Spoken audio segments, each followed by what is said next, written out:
മേഖലയിൽ വിദ്യാഭ്യാസ രംഗത്ത് പല പദ്ധതികളും കേന്ദ്ര സർക്കാരിൻ്റെതാണ്.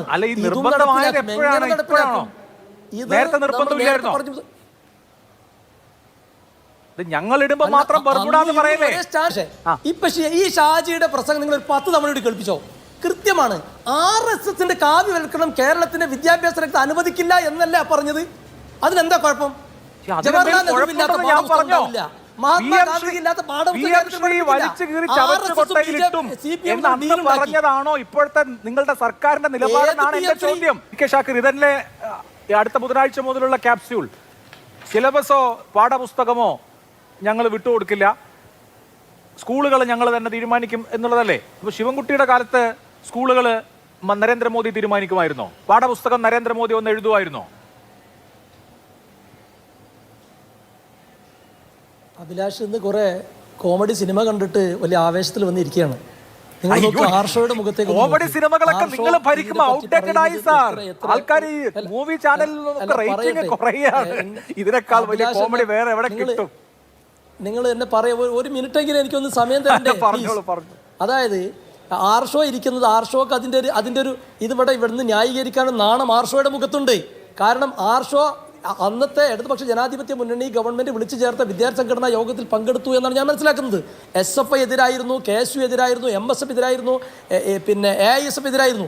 എന്നിട്ടും ഇടതുപക്ഷ ജനാധിപത്യ മുന്നണി ഗവൺമെന്റ് CPIയോട് പോലും ചോദിക്കാതെ പിന്നെ ദുരൂഹമായി സ്വകാര്യമായി പോയി തലയിൽ മുണ്ടിട്ട് ഒപ്പിട്ട് വന്നു.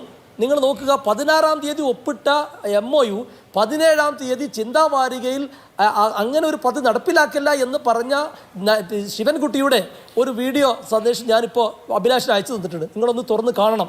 PM ശ്രീ ഒപ്പിട്ടതിൻ്റെ നഷ്ടം ഞങ്ങൾ സഹിച്ചോളാം എന്ന് പറഞ്ഞിട്ട് ദീർഘമായി പറയുന്നുണ്ട്.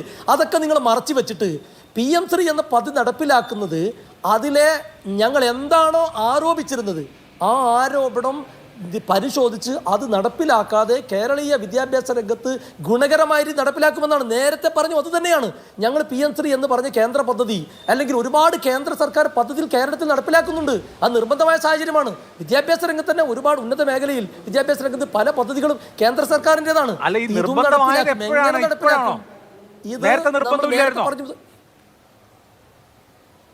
ഞങ്ങൾ ഇടുമ്പോ മാത്രം സ്റ്റാൻഡാണ്. എവിടെയാണ് ഞങ്ങൾ നിലപാട് മാറ്റിയിരിക്കുമ്പോ അത്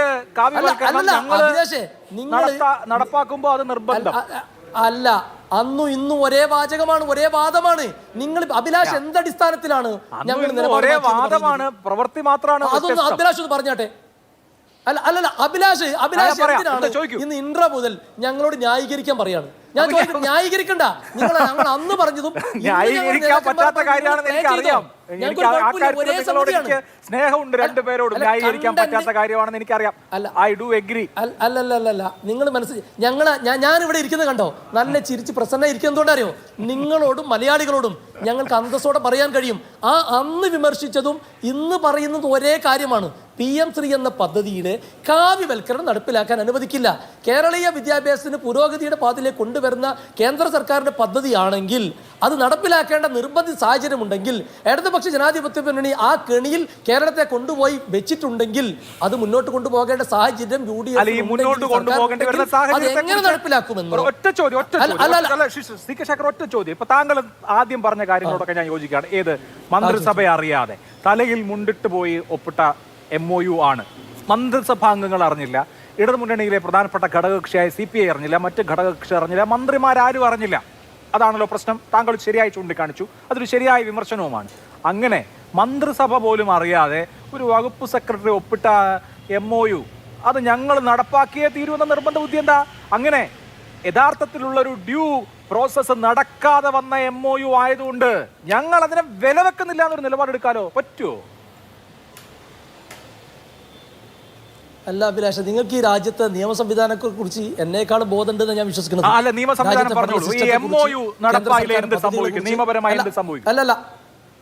അല്ല ഞാൻ പറയട്ടെ, പ്ലീസ് പറയട്ടെ. ഇപ്പോ നേരത്തെ ആർഷോ തന്നെ പറഞ്ഞു, ഒരു പ്രത്യേക സാഹചര്യത്തിൽ സമ്മർദ്ദത്തിന്റെ ഫലമായി ഒപ്പുവെക്കേണ്ടി വന്നു. അതായത് കേന്ദ്ര സർക്കാർ പല വിഷയത്തിലും കേരളത്തെ സമ്മർദ്ദത്തിലാക്കുന്നു. പല തരത്തിലുള്ള പ്രയാസങ്ങൾ പ്രതിസന്ധികൾ ഉണ്ടായിട്ടാണ് അന്ന് അവരൊപ്പുവെച്ചത്. ഇപ്പൊ അവർ വന്നിട്ട് ന്യായീകരിക്കുകയാണ്. എന്നിട്ട് അഭിലാഷ്, എനിക്ക് മനസ്സിലാവണില്ല അഭിലാഷിന് ഇതിനെന്താ പ്രശ്നം എന്നുള്ളത്. ഇതിന് ഞങ്ങളെന്ന് പറഞ്ഞിട്ടുള്ള പ്രശ്നം കാവ്യവൽക്കരണം, ചരിത്രത്തെ വളച്ചൊടിക്കുന്ന രീതിയിൽ പിന്നെ പാഠപുസ്തകങ്ങൾ അതുപോലെ സ്കൂളുകളെ തെരഞ്ഞെടുക്കുന്നതിലെ പ്രശ്നം ഇത് അന്ന് തന്നെ പ്രതിപക്ഷത്തിരിക്കുമ്പോൾ ഞങ്ങളുടെ നേതാക്കൾ ഉൾപ്പെടെ പറഞ്ഞത് നിങ്ങളുടെ അന്നൊരു ഫോൾസ് നറേറ്റീവ് മുന്നോട്ട് വെച്ച്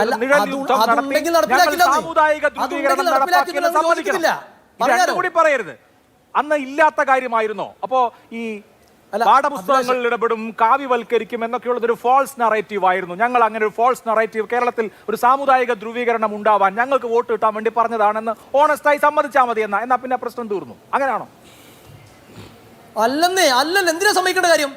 CPI അറിഞ്ഞ ശേഷം നവംബർ ഇവര് വേറെ ഇത് പിന്നെ അല്ലല്ല പറയട്ടെ, CPI-ക്കാരാണ് പറയുന്നത് ഇത് ഈ രീതിയിൽ ആക്ഷേപമുണ്ടെന്ന്. ഒരു മുന്നണിയുടെ ഭരിക്കുന്ന കക്ഷിയുടെ നേതാവ് പറയുമ്പോ ഞങ്ങളത് വിശ്വസിക്കൂലേ? CPI പറഞ്ഞതുകൊണ്ടാണ്. ഞങ്ങൾ ആശങ്ക പങ്കുവെച്ചു. നിങ്ങൾ അല്ല അന്ന് കുഞ്ഞാലിക്കുട്ടി സാഹിബ് പറയുന്നുണ്ട് നിങ്ങൾ നെഗോഷിയേഷൻ നടത്ത്, നിങ്ങൾ ആ നടത്തിയതിന് ശേഷം നടപ്പിലാക്കി ഞങ്ങൾ നിങ്ങളെ സപ്പോർട്ട് ചെയ്യുമെന്ന് അന്ന് പറയുന്നുണ്ട്. അഭിലാഷ് ഇന്ന് വന്ന് ഒരു കാരണവശാലും നടപ്പാക്കാൻ അനുവദിക്കില്ല എന്നുള്ളതായിരുന്നു കുഞ്ഞാലിക്കുട്ടിയുടെ നിലപാട്. ഏതെങ്കിലും തരത്തിൽ ഫണ്ട് വേണമെങ്കിൽ അത് നേടേണ്ടത് നിയമപരമായാണ്. ഈ 1000 കോടിക്ക് വേണ്ടി അല്ലെങ്കിൽ ഈ പണത്തിന് വേണ്ടി നമ്മുടെ ആത്മാഭിമാനം പണയം വെക്കാൻ പോകുന്ന കുഞ്ഞാലിക്കുട്ടി ചോദിച്ചെന്നാണെന്നേ ഞാൻ കേട്ടതല്ലേ? അങ്ങനെ തന്നെയാ പറഞ്ഞത്. ഇന്നും അതേ സ്റ്റാൻഡാണ്.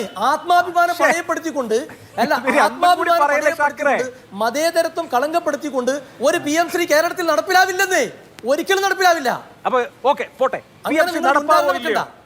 PM-ശ്രീ നടപ്പാവുമോ ഇല്ലയോ? അല്ല അതിന്ന് പിന്നെ അടുത്ത ദിവസം മുഖ്യമന്ത്രി കഴിഞ്ഞ ദിവസം പറഞ്ഞു അടുത്ത ബുധനാഴ്ച ഇതിന്റെ മന്ത്രിസഭ ഉപസമിതി ചേരാനിരിക്കുകയാണ്. അവർ കാര്യങ്ങൾ കൂടുതൽ വ്യക്തമാക്കും.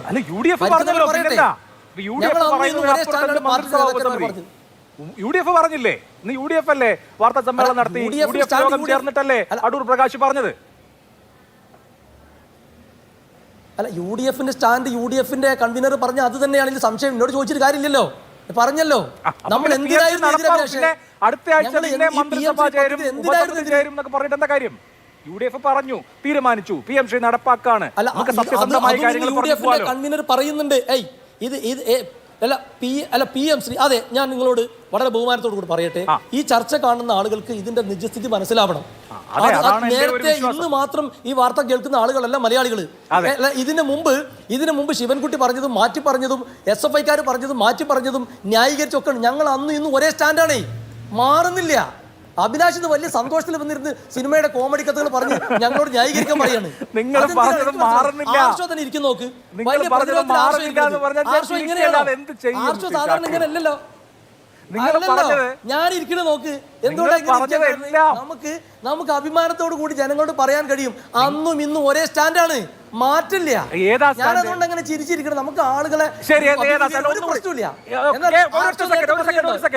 അന്നും ഇന്നും ഒരേ സ്റ്റാൻഡാണ്. KM ഷാജിയുടെ നേരത്തെ കേൾപ്പിച്ചു, ഒന്നുകൂടി കേൾക്കാം. ഇനി ഇപ്പം അവസാനമായി ചർച്ചയ്ക്ക് വരുന്ന ആർക്കെങ്കിലും അത് അറിയാതെ ഉണ്ടെങ്കിലും KM ഷാജി അന്ന് പറഞ്ഞൊന്നും കേൾക്കാം.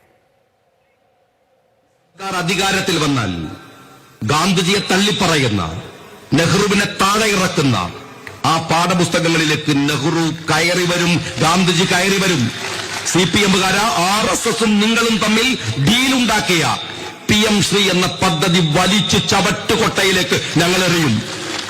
അങ്ങനെ ഒരു RSS-ന്റെ പാഠപുസ്തകമൊന്നും മലയാളി പഠിക്കണ്ട. PM-ശ്രീ കരാർ വലിച്ചു ചവറ്റുകൊട്ടയിലേക്ക് ഇടും. ഇതാണ് മുമ്പ് പറഞ്ഞത്. അന്ന് പറഞ്ഞത് ഇന്ന് പറഞ്ഞത് ഒന്നാന്നാ പറഞ്ഞത്. ആണോ ഷാക്കറെ? ഒരു മിനിറ്റ് അതായത് ഒരു മിനിറ്റ് അഭിലാഷേ, ഇപ്പൊ ഈ ഷാജിയുടെ പ്രസംഗം നിങ്ങൾ ഒരു 10 തവണ കേൾപ്പിച്ചോ? കൃത്യമാണ്. RSS-ന്റെ കാവ്യവൽക്കരണം കേരളത്തിന്റെ വിദ്യാഭ്യാസ രംഗത്ത് അനുവദിക്കില്ല എന്നല്ല പറഞ്ഞത്. അതിനെന്താ കുഴപ്പം?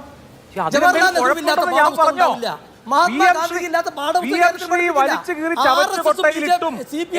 പറഞ്ഞതാണോ ഇപ്പോഴത്തെ നിങ്ങളുടെ സർക്കാരിന്റെ നിലപാടെന്നാണ് എന്റെ ചോദ്യം. അല്ലാതെ ഷാജി പറഞ്ഞത്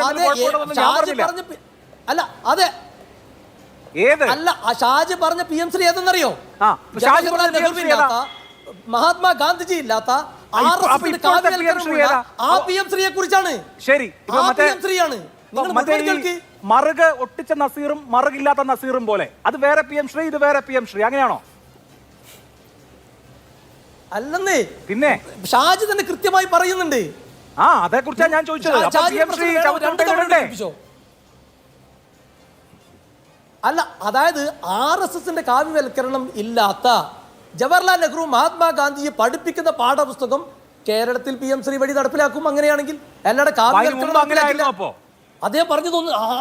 അഭിലാഷിന് മനസ്സിലായിട്ടില്ലേ? എനിക്ക് മനസ്സിലായി, ജവഹർലാൽ നെഹ്റുവില്ലാത്ത എനിക്കും മനസ്സിലായി, താങ്കൾക്ക് മനസ്സിലായി, ഇത് കേൾക്കുന്ന ആളുകൾക്ക് മനസ്സിലായി. അതിന് മനസ്സിലാകാത്തതിന്റെ ഒന്നും ഒരു എല്ലാവർക്കും മനസ്സിലായി. ഷാജി പറഞ്ഞ PM ശ്രീ ഏതാണ്? RSSും CPM തമ്മിൽ തലയിൽ മുണ്ടിട്ട് 10-ാം തീയതി അമിത്ഷായെ കണ്ട്